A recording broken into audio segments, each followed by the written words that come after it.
መከፋፈል ይልቅ አብሮነትን ከልዩነት ይልቅ አንድነትን አስቀድመን በጋራ ለሀገራችን ሰላምና ልማት መስራት ይኖርብናል ሲሉ ርዕሰ መስተዳድር አረጋ ከበደ ተናገሩ። ርዕሰ መስተዳድር አረጋ ከበደ ለኢዳል አድሃ በዓል ያስተላለፉት መልእክት ቀጥሎ ይቀርባል።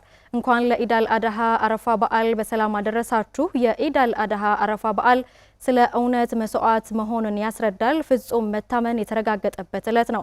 የኢዳል አድሃ የእርስ በርስ ግንኙነትን ለማጠናከርና ማህበራዊ እሴቶቻችንን ለማጎልበት ላቅ ያለ ፋይዳም አለው። በዓሉ የመቻቻል የመከባበርና የመረዳዳት እሴቶቻችን ጎልቶ የሚታይበት ዕለት ነው። በጽናትና በትዕግስት ጥላቻና ጥፋት ወደ ፍቅርና ሰላም የተቀየረበት፣ ሞት ወደ ሕይወት የተለወጠበት ዕለት ነው።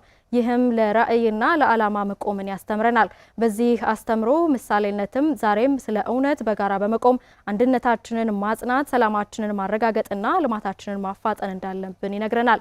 ከመከፋፈል ይልቅ አብሮነትን፣ ከልዩነት ይልቅ አንድነትን አስቀድመን በጋራ ለሀገራችን ሰላምና ልማት መስራት ይኖርብናል። በመሆኑም በዓሉን ስናከብር መልካም ነገር በመፈጸም አቅመ ደካሞችንና ጠያቂ ያጡ ወገኖችን በመደገፍ ሊሆን ይገባል እያልኩ በዓሉ የሰላም፣ የደስታ፣ የመተሳሰብና የአንድነት እንዲሆን እመኛለሁ። ኢድ ሙባረክ ብለዋል።